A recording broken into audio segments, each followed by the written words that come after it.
Hello, good morning, Sitaram, and welcome to another program in this series, Addiction and Recovery. I'm your host, as usual, on a Thursday morning, Ram Naresh Dwarika, welcoming all our brothers and sisters in Trinidad and Tobago, up the Caribbean, and worldwide. All of you who are listening to this program on the various platforms, and to let you know that this program is being recorded and it will be posted on Facebook and YouTube as soon as its completion this morning. And those of you who are unable to stay with the whole program, you can always come back and listen to it. It will be repeated on radio and TV Jagriti at 9 p.m. tonight.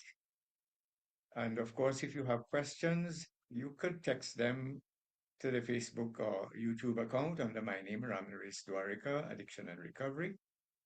And this morning, we have a very important, if not the most important program I have done in this entire series. And I would really like for you all to, those of you who can, to stay with it because it deals with a very important question. Today I want to discuss a subject that affects thousands of families, although many families are sometimes reluctant or embarrassed to talk about it. And the subject is how families and friends are affected when someone they love is addicted to alcohol or drugs, and what they can do to deal with the situation effectively. I'm sure every one of you will find that very interesting because this is a question I've always got over all the years that I've been doing this program. So when we talk about addiction, often we focus on the person drinking the alcohol or using the drugs. We ask, well, why does he continue to drink? Family members would ask, why doesn't he or she stop? Why doesn't he go to rehabilitation? Even people in the community would, you know, question, why doesn't she or he listen to their family? Or why does he keep destroying his life? And people and family members and friends are perplexed with these things. But there is another side of addiction that we must not ignore. That is focusing on the person who is using. But there's a mother who cries herself to sleep because her son has disappeared for several days. And as I say that, it comes to my mind just a few weeks ago, I saw this mother from South who brought her son, who is a graduate of UWE, who would go missing for 2, 3 days. And she would be, like we say, fish out of water. And there is the father who has spent his savings trying to rescue his daughter from the consequences of addiction. And every one of these things brings to mind several cases I have worked with in the past and recently. The embarrassment, the stigma that parents go through. There is the wife also who doesn't know whether her husband will come home sober or intoxicated every time he's running late, even though it might be a genuine reason. And there is also the husband who is living with a wife whose drinking has transformed their home into a place of constant conflict. And I can tell you this from experience. If a man is drinking, the head of man, it will cause a lot of problems, as we will talk about in a little while. But when a woman is drinking, the wife, the mother, my grandmother used to say a man will take a pickaxe or a sledge or a fork and try to throw down a house. And he will take a long time. But the woman in the house can take her little finger and throw it down for you in no time, which is to say how important it is for the woman in the household to at least stay sober and drug free. And then there are the children who are frightened, confused, and ashamed because they don't understand why their parent behaves differently from other parents. And I know in my own family, I had a grandfather who was unfortunately an alcoholic. And I would be embarrassed because people will mimic his behavior to tease me when I was small. And then there are brothers and sisters who are constantly covering up for their addicted relative because, families like to keep things within the family. And it is a very, very shaming experience in a community when a member is drunk and, falling down and misbehaving and getting into trouble and all of that. And then there are the friends, of course, who continue lending money to bail out this person, making excuses and solving problems for someone whose addiction is getting progressively worse. So today I want to make one important point from the beginning, and that is addiction is an individual problem, but its consequences are often family problems as well as community related. And if families don't understand addiction, they can unintentionally become part of this cycle that keeps the addiction going. And that is one of the reasons for this program this morning, so that family members can understand the nature of addiction, what is involved, and how not to become part of the problem themselves. The good news is that families can learn how to respond differently.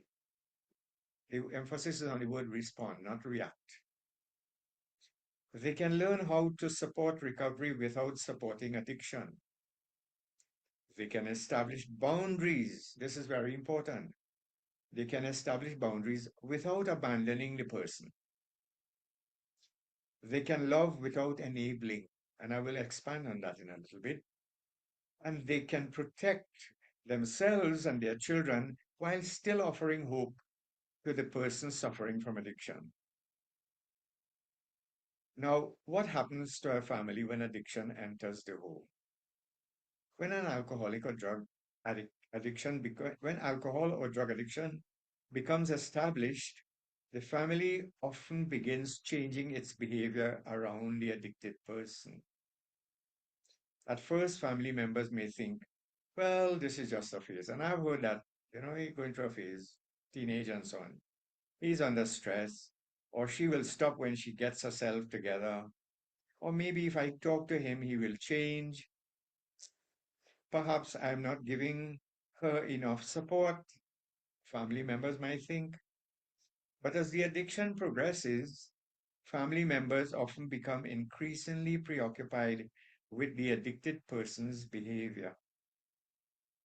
They begin monitoring, they begin worrying, they begin hiding, making excuses for the person.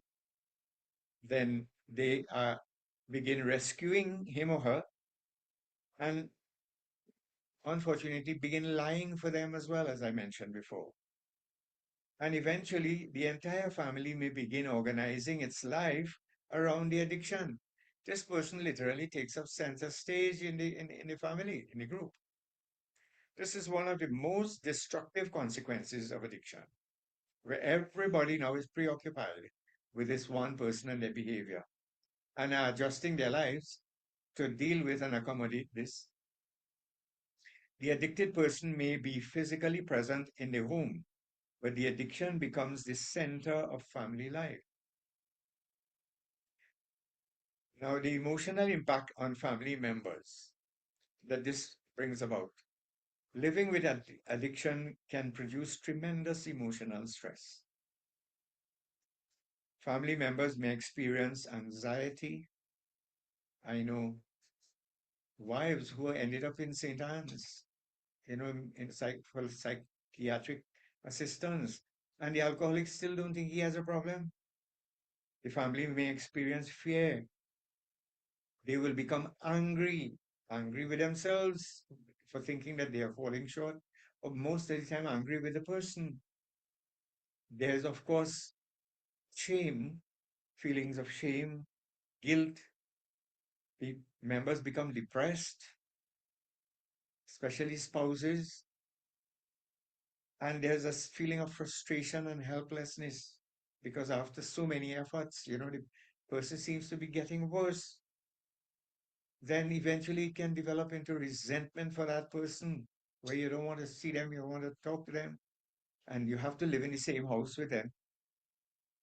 in the long run, this will lead to a kind of exhaustion that I've seen in family members and siblings and relatives.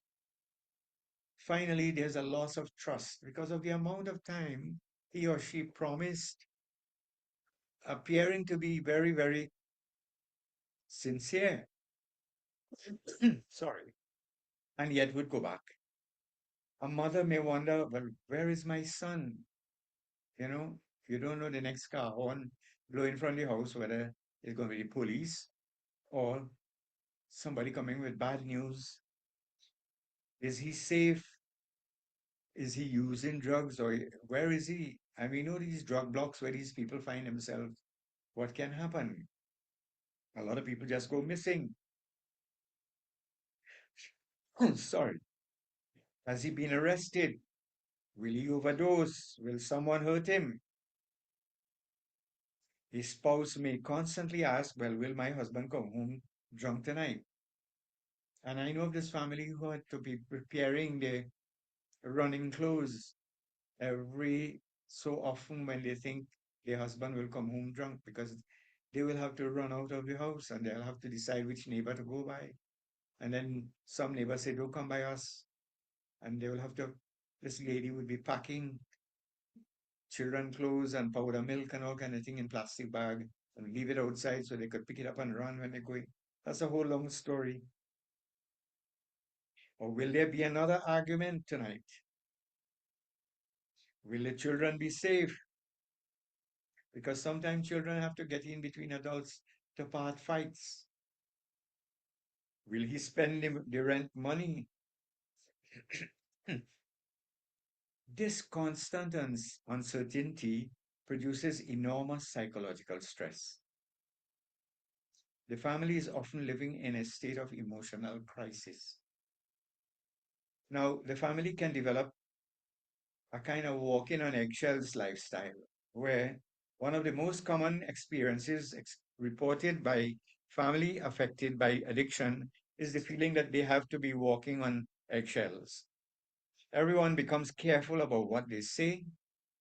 They don't want to upset the addicted person because, from I have seen this from both sides as a person who was addicted myself, you really like, blame the other people, this is why I go and drink because you all always quarreling with me and nagging me and whatever, whatever, whatever. And they don't want another episode of violence. They don't want the person to leave the house and use drugs, as I've mentioned, because the addict or the alcoholic is looking for an escape route and an excuse at the same time. So they don't want to provoke another drinking episode. So family members begin adjusting their behavior around the addiction. But there's a danger here. When everyone changes their behavior to accommodate the addiction, the family can gradually lose its normal functioning. And you become a pathological family. Become like a bicycle wheel that is bent out of shape now and really can't run smoothly. That's how the family becomes. The addicted person becomes the center of the household. Now, another important issue is that children are particularly vulnerable in these situations. One of the most important groups we must consider here is the children. Children living with parental addiction may not understand what is happening. They may think mommy is sick or daddy doesn't love me or maybe I caused the problem. And that's a particularly important point in addiction. Children always seem to take responsibility. First thing they would say, they would look at maybe I am causing this. Maybe I was too loud or I too hardened or I didn't do well in school. They'd find some reason why daddy leaves the house. Why does daddy behave this way? Why does mommy disappear sometimes?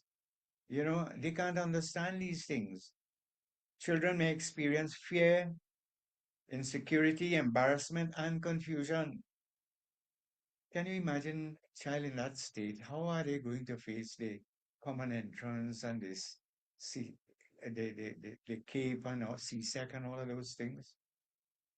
They may also become overly responsible. An older child may begin taking care of younger brothers and sisters because mother is probably addicted and they're both missing in action.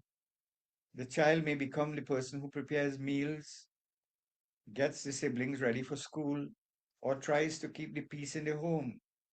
And I have seen this repeated over and over in families. That child is still a child.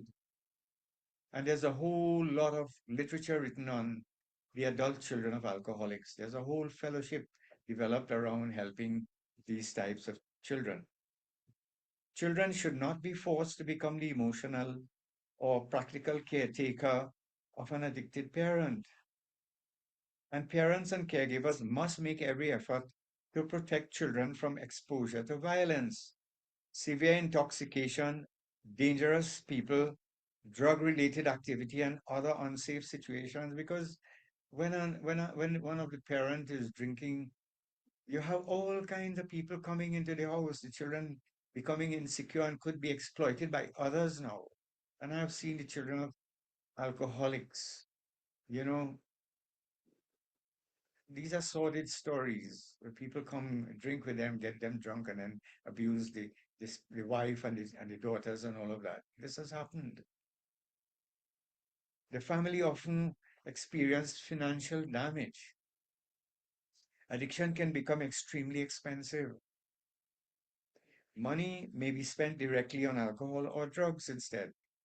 And I was just walking through one of the major stores in Chagonas and what's the price of alcohol? $400 a bottle and $500 a bottle. God, thank God I stopped when I did. But the financial consequences go far beyond the cost of the substance, the alcohol itself, because as a result of the drinking, there could be loss of employment. There could be also absenteeism from work, which would lead to loss of the job, reduced productivity, even if you're doing your own work, you're gardening and you're marketing or whatever you're doing. And then there would be additional medical expenses as a result, and legal expenses as well. Then there's property damage, crashing the car, smashing up the furniture, and borrowing money to support the habit, running into debt, leading sometimes to people having to steal to support their habit, and then leading to legal problems again.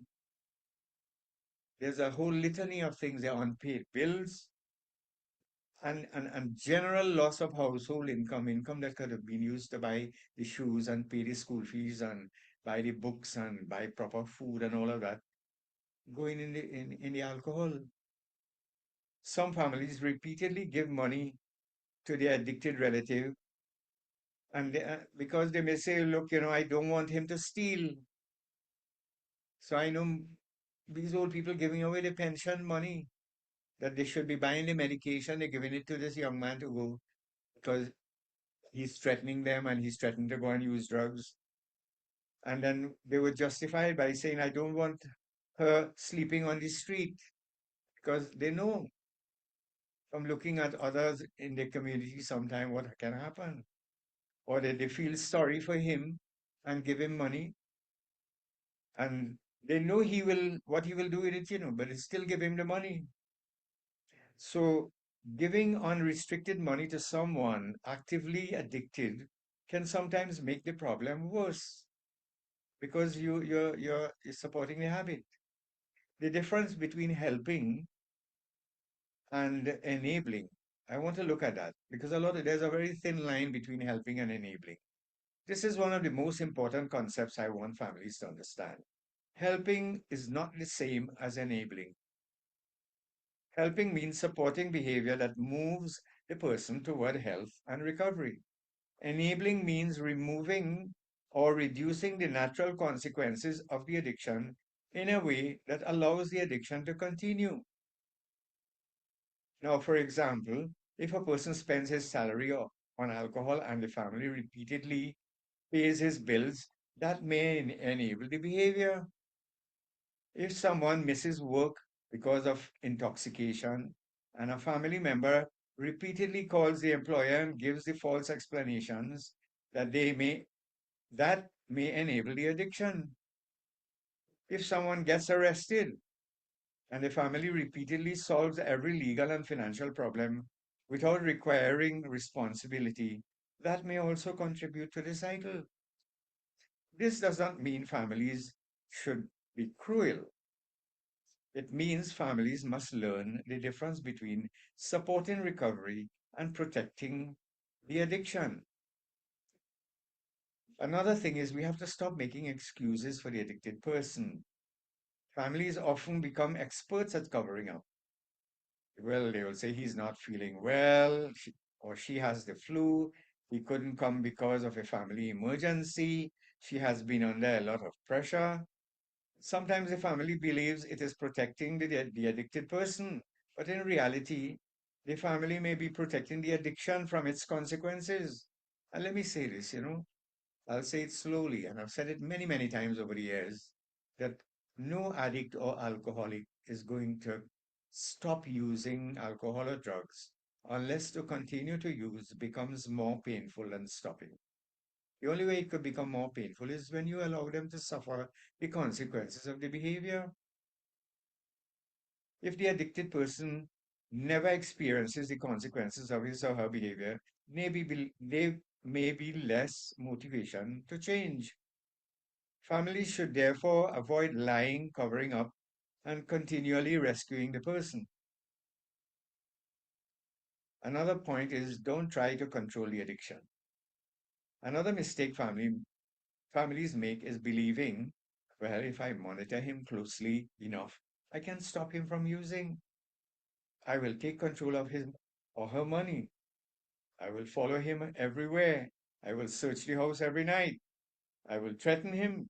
I will force him to stop. Unfortunately, family members cannot control another adult's addiction simply through surveillance, threats, or arguments. That don't work.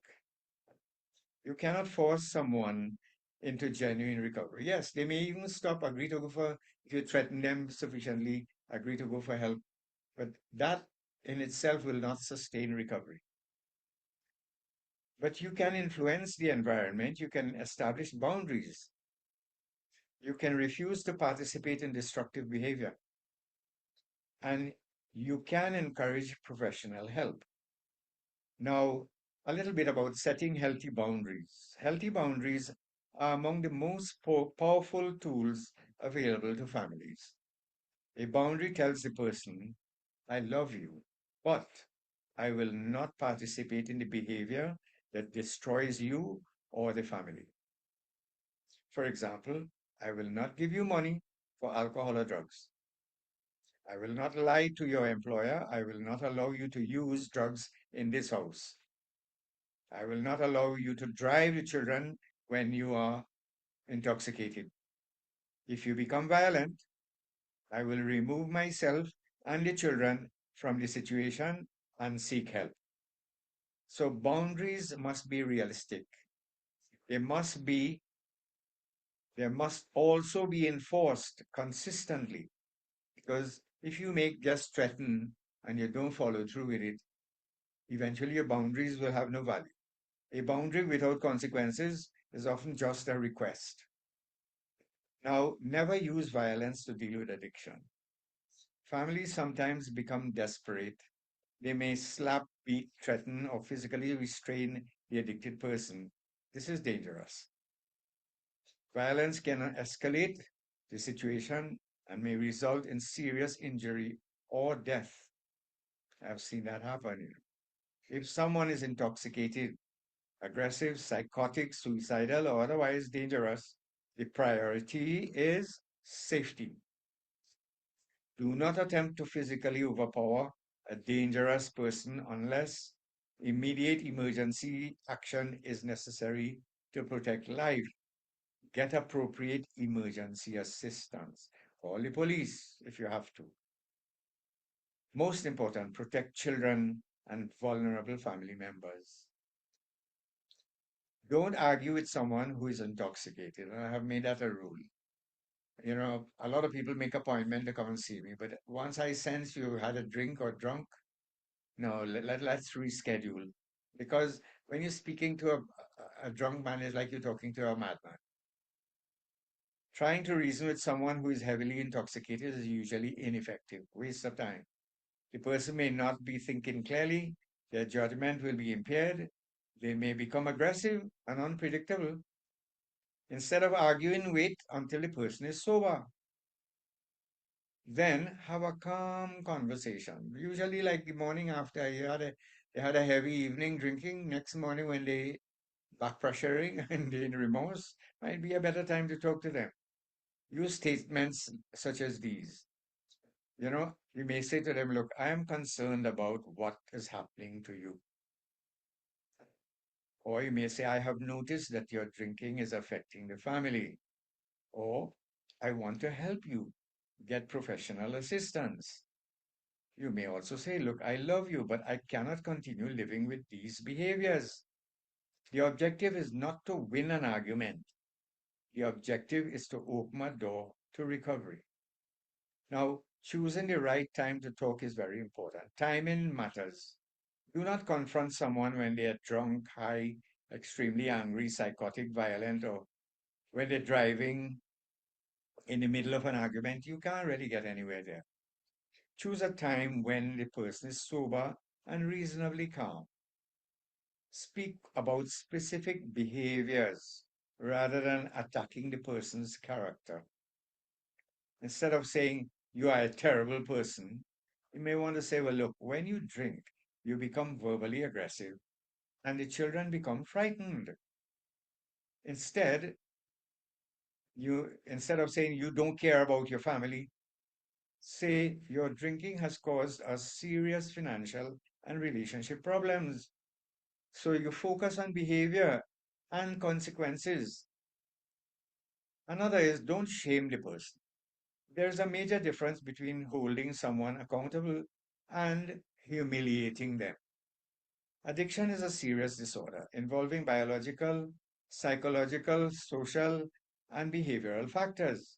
Shame rarely produces sustainable recovery. You can say, well, your behavior is unacceptable without saying you are worthless. We must separate the person from the disorder. Because remember, this is an illness.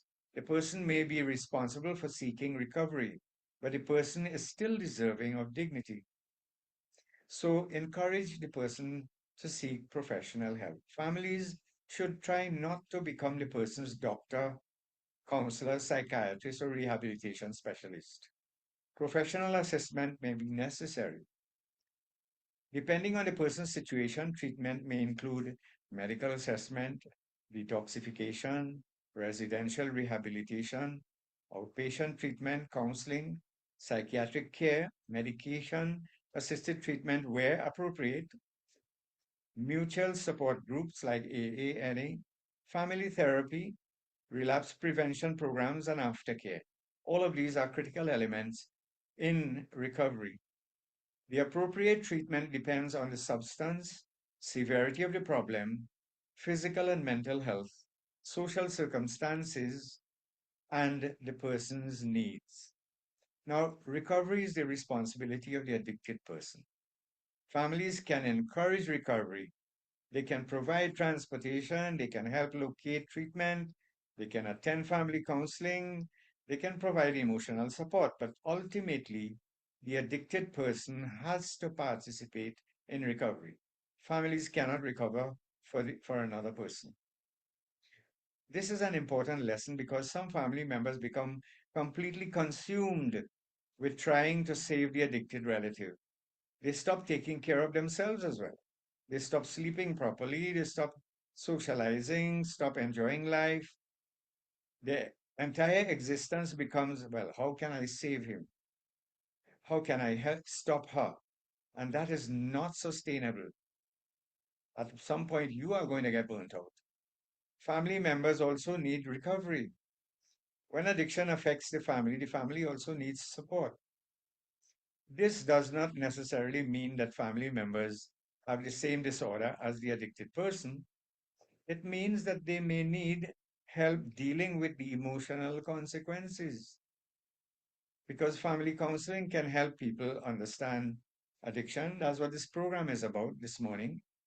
Help them to realize boundaries, how to communicate, how to avoid enabling, how not to become codependent partners where you take over the person's life. Also become aware of the responsibility of the parenting issues here to deal with anger, grief, trauma, relapse, and self-care. Because if you can't take care of yourself, you will not be there to take care of the addicted person. Now, support groups for families of people with addiction can also be very valuable. And we have, well, used to have a lot prior to the COVID. Now, I think we still have a few Al-Anon family groups in Trinidad. The message is you do not have to face this alone. None of you, the addicted person, nor the families. So, what about the spouse? Spouses of people with addiction face special challenges. The spouse may experience betrayal, financial insecurity, sexual and relationship problems, emotional abuse, loneliness, and loss of trust. The spouse may repeatedly say, I don't know whether I can believe him anymore. And I've heard that so many times. That is understandable. Addiction often destroys trust. Trust is not restored simply because the person makes promises that I will never do it again. Trust is rebuilt through consistent behavior over time. It takes time for the people to trust you again. So, sobriety, honesty, accountability, and responsible behavior must be demonstrated repeatedly before one will start trusting you again. What about parents of an adult addicted person? Parents often struggle with guilt. They ask, where did I go wrong? Did I raise him incorrectly? Was I too strict? Was I too lenient? Did I spoil her? Or could I have prevented this? And I remember at Cora doing an assessment, this old lady came with an adult son who was an alcoholic and said, he was a good boy, but he fell from a tree and he hit his head. And since then, it looked like, he started to drink.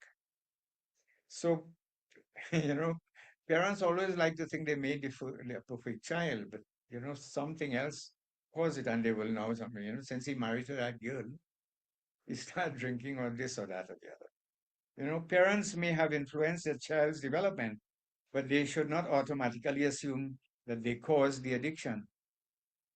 Addiction has multiple contributing factors. Parents should therefore move away from endless guilt and toward constructive action instead.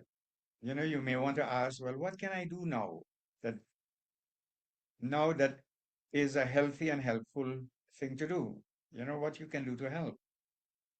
So, bottom line, don't give up, but don't lose yourself as well. One of the most difficult situations occurs when the addicted person refuses help. What should the family do? Well, first, understand that refusal does not mean recovery is impossible. Some people eventually seek help after repeated consequences.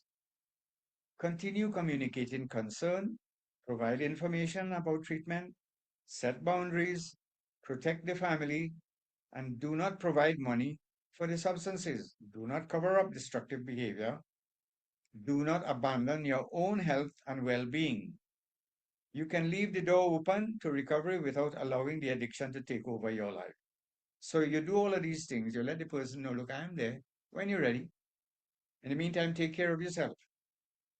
But then what if there is domestic violence? This requires special attention. Alcohol and drugs can increase the risk of violence in some situations, but substance use does not excuse violence. If someone is physically violent, threatening, or creating an immediate danger, safety must come first. Do not tell a person experiencing violence, well, stay because he needs your help. We tell wives that sometimes, the in laws, stay because the children need their father, stay because she is sick. No, The first responsibility is safety for you and your children or for vulnerable people. If necessary, leave the dangerous environment and seek appropriate emergency law enforcement, medical, domestic violence, or social service assistance. I'll repeat that. If necessary, leave the dangerous environment and seek appropriate emergency, law enforcement, medical, domestic violence, or social service assistance. Children must also be protected. Now, how friends can help? Friends have an important role. A friend can say, well, look, I'm worried about you. I've noticed that your drinking has changed. I think you need help. I will help you find treatment.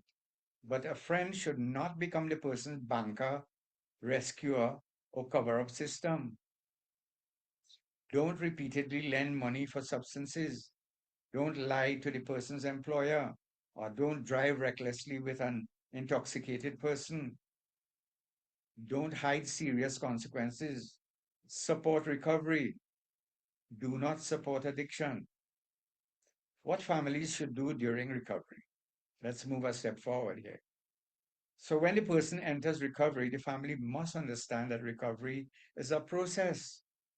The family should encourage treatment attendance, go to your clinics, your counseling sessions, your support group, your AA, your NA meetings, start developing healthy routines, go to work and stay on the job, employment or productivity activity,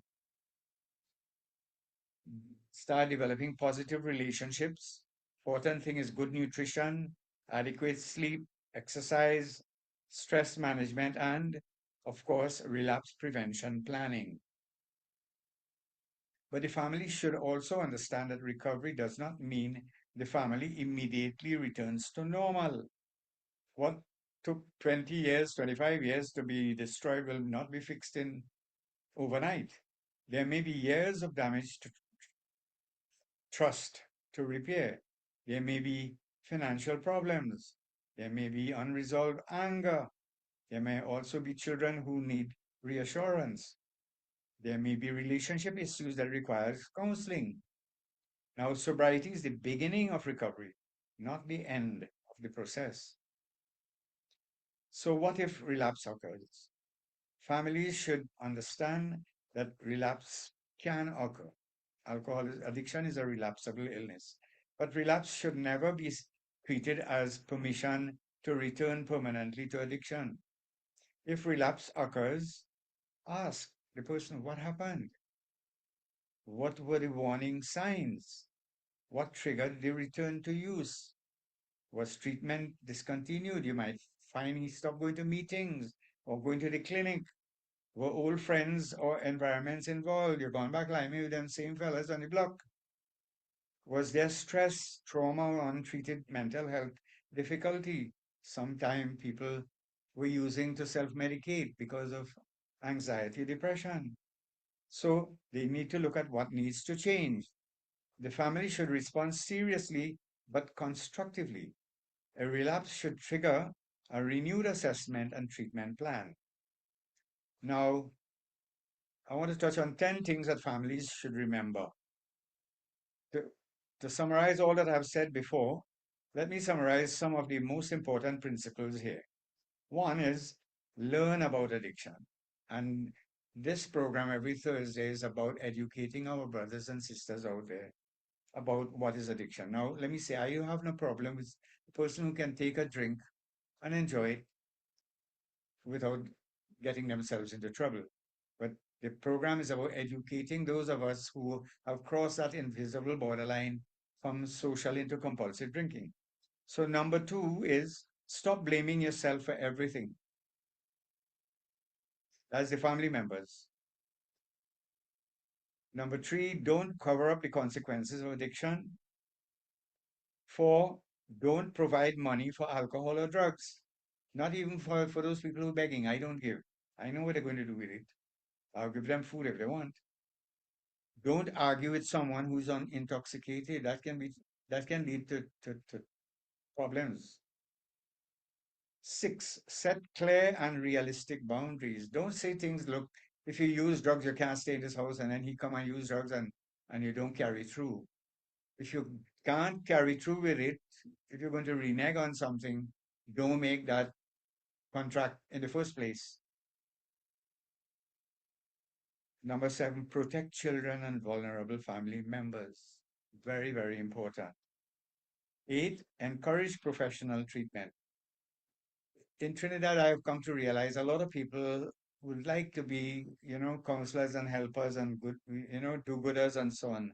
But alcoholism and drug addiction is a specialist area where not, if you haven't, even doctors and professionals who have not worked in this field are not really as capable to deal with it. That has been my experience. So seek proper professional help. Take care of your own physical and emotional health. Then finally, maintain hope while maintaining boundaries. You set your limits. No, you can't use drugs. I'm not going to give you money. I'm not going to cook and wash and sweep and clean for you if you're going to continue to come here and drink and vomit on the floor and all of that. No. So I want to also leave this message to the family. If you are listening today and someone you love is addicted, I want you to hear this carefully. You did not choose this situation. You didn't cause that addiction. You may have tried everything you know up to this point to help your loved one, your sibling, your spouse. You may have cried, you may have prayed, you might have even threatened the person or begged them. You may have given money, you may have taken the person to treatment as well. You may have brought the person home after went out for days, went to search, found them, bring them back. You may have forgiven them umpteen times, and then they went back and used again. You now feel exhausted. You may even feel hopeless. But there are things you can change. You cannot control another person's decision to use or not to use. Just like they are powerless over the drug, you are powerless over them. But you can control how you respond. That's the important thing. You can stop enabling. When the teacher flogged me in elementary school, they don't do that again. It was not because he didn't like me, but he realized talking and encouraging and all of that didn't work. He had to use something stronger. So you can stop enabling and you can establish boundaries that are practical and useful. You can protect your children. You can seek counseling for yourself. You can educate yourself like you're doing listening to this program. And you can encourage treatment. Finally, you can begin taking care of yourself. I also have a message for the person listening who might be addicted to a substance. If you are the person listening today who is struggling with alcohol or drugs, I want to say this to you. Your family may be angry with you. They may have stopped trusting you or even stopped talking to you. They may have established boundaries. They may no longer give you money. They may refuse to cover up your mistakes. But that does not necessarily mean they have stopped loving you. Sometimes a family member says, no more, can't take this anymore. Not because they hate you, but because they have finally realized, I cannot continue helping you destroy yourself. If you need help, I want you to reach out. Recovery is possible. You may have failed many times, but failure does not mean that recovery is impossible. It means that something different may need to be done. The family can become part of the solution. Families can play an enormously positive role in recovery. The family can become a source of encouragement, source of accountability, stability, love, hope. But remember, love without boundaries can become enabling, and boundaries without love can become rejection. Healthy family support requires both. So, love the person, reject the destructive behavior, support recovery, and do not support addiction. So, as I bring today's program to a close, I want to leave families with several important messages. Addiction does not affect only the person using alcohol or drugs, it affects spouses, parents, children, brothers and sisters, grandparents, friends, and the entire communities. But families do not have to become prisoners of addiction. You can learn about the illness, you can change the way you respond, you can stop enabling, establish boundaries, protect your children, seek professional help, and take care of yourself. Most importantly, remember this: you cannot control another person's addiction, but you can control your response to it. You cannot force someone to recover, but you can make recovery easier to choose. You cannot live their life for them, but sorry about that, refuse to help the addiction destroy your lives. And you do not have to choose between loving someone and protecting yourself. You can do both. To every mother who is worried about a son or daughter, don't give up hope. To every father who is wondering what he can do, learn to set boundaries and seek support. To every spouse who feels exhausted, you deserve help too. To every child living in a home affected by addiction, remember the addiction is not your fault. And to every person struggling with alcohol or drugs, your addiction does not have to determine the rest of your life. There is help, there is treatment, there is recovery, and there is hope. So let us stop viewing addiction only as the problem of the person who drinks or uses drugs. Let us recognize the family, support the family, educate the family, protect the children, and let us help families move from chaos to stability, from fear to understanding, and from addiction to recovery. I want to thank you all for joining me today. And I also want to thank the people at Radio and TV Jagriti. Remember, this program is going to be repeated at 9 p.m. tonight. I also want to thank the staff and the Jagriti fraternity for providing this airtime free as a public service, and to remind you all that recovery is possible, but recovery becomes stronger when the individual and the family learn how to recover together. So until next week, Thursday, you all have a sober week. And I understand it is Raksha Bandhan for all the brothers and sisters celebrating today. I want to wish you all the best as I wish my own sisters and happy Raksha Bandhan today. Thank you all very much.